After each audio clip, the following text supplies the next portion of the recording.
If you're a new rider, everyone has already told you what to do in your first riding season. Take the MSF course, buy good gear, practice slow speed maneuvers in an abandoned Kohl's parking lot at like 7 a.m. as a responsible citizen would do. And yes, do those things. That's a great place to start. But that's not what we're talking about today. Because your first riding season isn't exclusively about throttle control, the friction zone, or deciding which chain lube has the best aftertaste. It's Motul, in case you wanted to know. It's about something deeper and more personal. It's about your ego, fear, and identity. Your first season is where you decide whether you're going to ascend to the ranks of an actual rider or a guy who just passively owned a bike for a year or two. So here are the things you actually need to accomplish in your first riding season, and they're likely not what you expect. Let's begin. The first thing you need to accomplish in your first riding season has nothing to do with clutch control, countersteering, or trail braking. It's about your ego, and you need to euthanize it. Put it out to pasture, take it behind the shed, send it to a farm upstate immediately. The ego is the Achilles heel for many motorcyclists, often serving as the catalyst for many massive yet avoidable mistakes.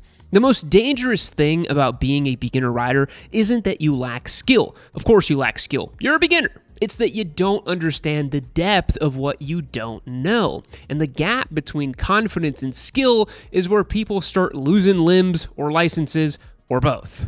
Just pick one or the other if you can. Your first season will present you with countless opportunities to pretend you're better than you actually are. A faster rider may rev his engine at a stoplight, its siren song beckoning you to keep up. Your friends might want to hit the twisties at track pace because they're evolutionarily unviable. Some shirtless twink on Instagram makes riding look effortless on his superbike, so surely it must be easy. There is a temptation to say yes to everything, to prove something to yourself, to others, or to the indifferent, uncaring universe. To kill your ego, you must get comfortable admitting you're not ready. It means letting faster riders disappear into the distance without feeling personally attacked. Just let them go. Live to ride another day. It means turning back when you feel overwhelmed instead of doubling down out of pride. And once you've admitted to yourself that you're new and unpolished, there comes a peace when you stop trying to protect this feigned reputation. Once you relinquish the ego that wants you to overcompensate for feelings of inadequacy, this is when you begin to see real improvement. If you can spend your first season deliberately choosing humility over validation, you will build something far more valuable than corner speed. You're going to build biological longevity.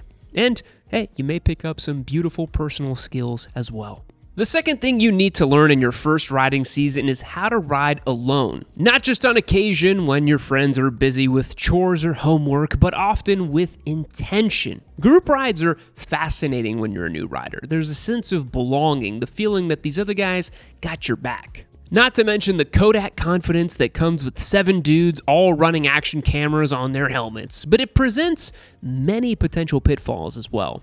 You feel faster than you are because you're moving with momentum that isn't entirely your own. Decision-making gets obscured through multiple personalities. Lines are followed blindly. Pace is set with disregard for consequences. It creates an illusion that everything is A-okay. There's strength in numbers, right? Wrong!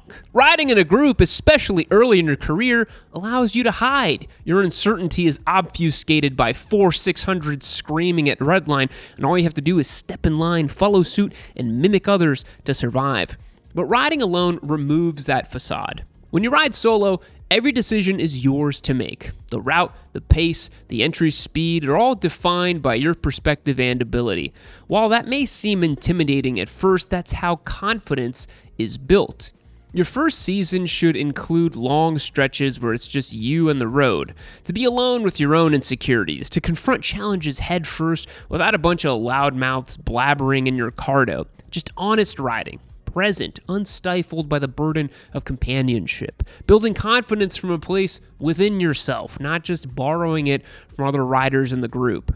In your first riding season, you need to make it a point to get lost on purpose. In modern times, people are allergic to uncertainty. Everything needs to be clearly defined, free of doubt or gray areas. If you're buying something as innocuous as fresh socks, you need to read a dozen reviews on Amazon first. You refresh your email every few minutes to ensure you're not missing any important correspondence. You use turn-by-turn navigation on the commute you've done 100 times just for the off chance that there's unexpected traffic or a potential road closures.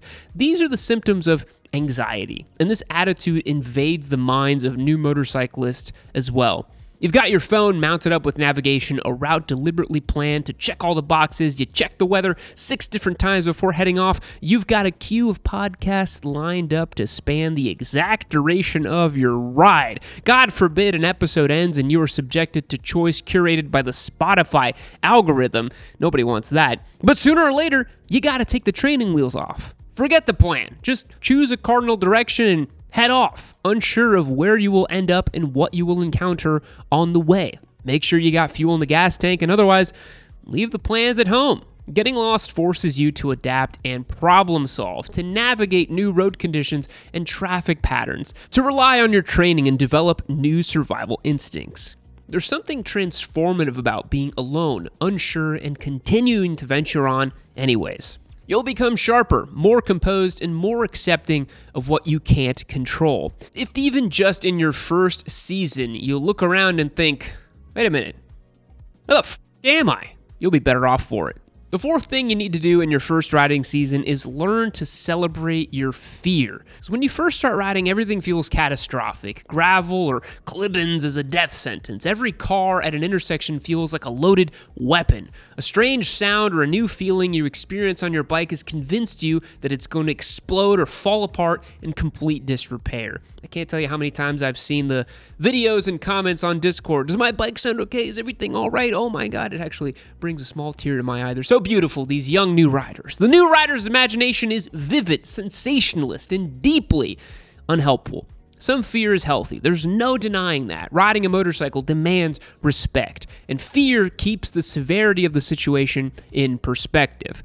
But a large portion of beginner fear is imagined, overblown, or just plain misguided. It comes from crass compilations, horror stories from your MSF instructor, or the most batch ramblings of a terminally online member of our motorcycles. God forbid you end up there somehow.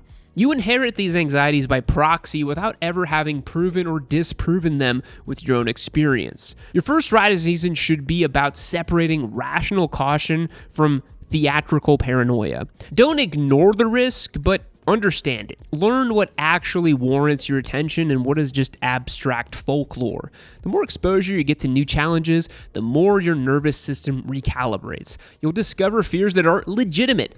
Tight, decreasing radius corners might trigger your fight or flight response. Getting cut off by a Nissan Altima will put your panic braking skills to the test. Why the hell is that car even riding on the shoulder and it has a donut on the back of it? It's crazy. These instances tell you what you actually need to be afraid of and how to handle it. Unsubstantiated fears just can monopolize your mental bandwidth or cause an overcorrection. An experienced rider isn't fearless. Their fears are just accurate and their response is calculated.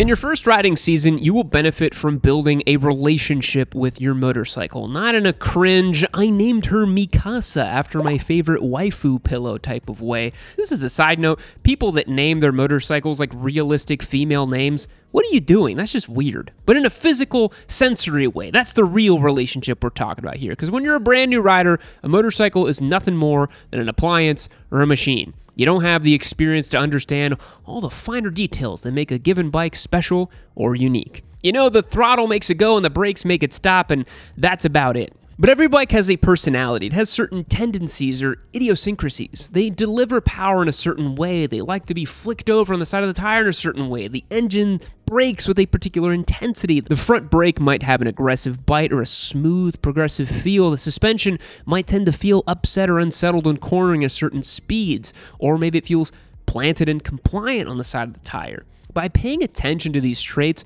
you'll better understand your bike and be better at giving it what it needs. You'll have a better idea of when your bike is unhappy, at its limits, or perfectly content in a given situation. Because then, when something inevitably feels off or wrong, you're going to start to know. When you start to lose traction and the rear end steps out slightly under hard acceleration, you won't panic because you've already explored those limits in smaller controlled doses. And by the end of your first riding season, your bike should feel like an extension of your nervous system. Your inputs should be intuitive and instinctual, not reactive.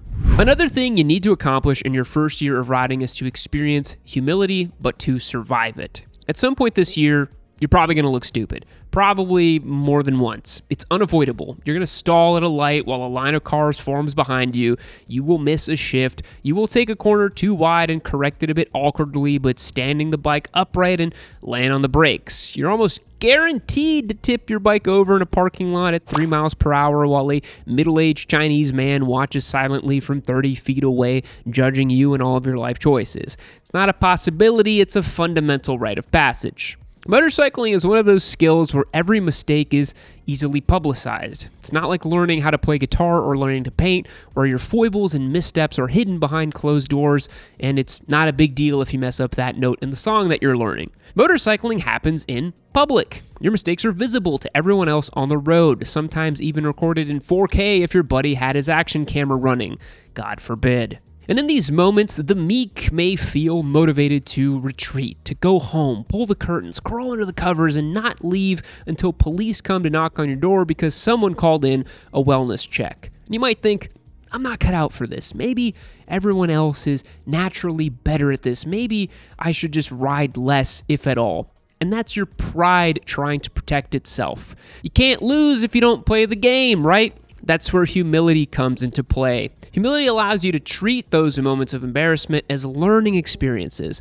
Every rider has looked foolish before. The ones who last are the ones who can laugh about it, learn from it, and just keep riding anyways. And lastly, the final thing you need to accomplish in your first riding season is deciding what kind of rider you actually want to become. Not the type of riders you want to hang out with, not what gets views on Instagram, but who you actually want to be.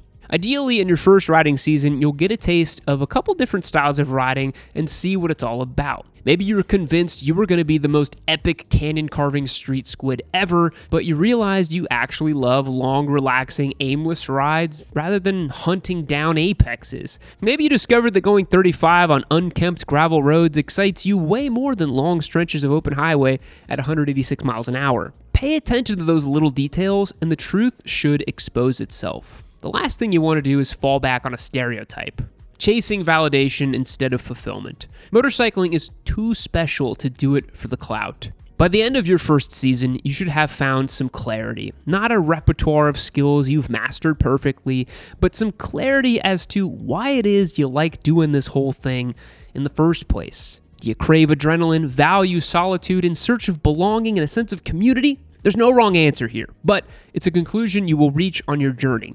And once that conclusion is met, you can proceed with intention instead of experimentation.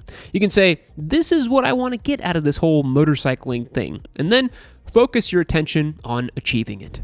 Your first riding season should be about honesty. And honestly, I'm really excited for you to get started. Some of my best memories of my whole life was when I started riding a motorcycle, and it's changed my life for the better. But you got to be honest about your skill, your fears, and your intention. You should be honest about what actually excites you when you're alone and no one is watching. If you can think about these topics this year, you'll have built a very solid foundation on which to build the rest of your riding journey. You will become a real motorcyclist, not someone who just owns a motorcycle or thinks about them. Thanks for watching all the way to the end of the video. As always, I appreciate it. I will see you in the next one. Fact: there are more trees on Earth than stars in the Milky Way. Is that true? Who knows? Goodbye.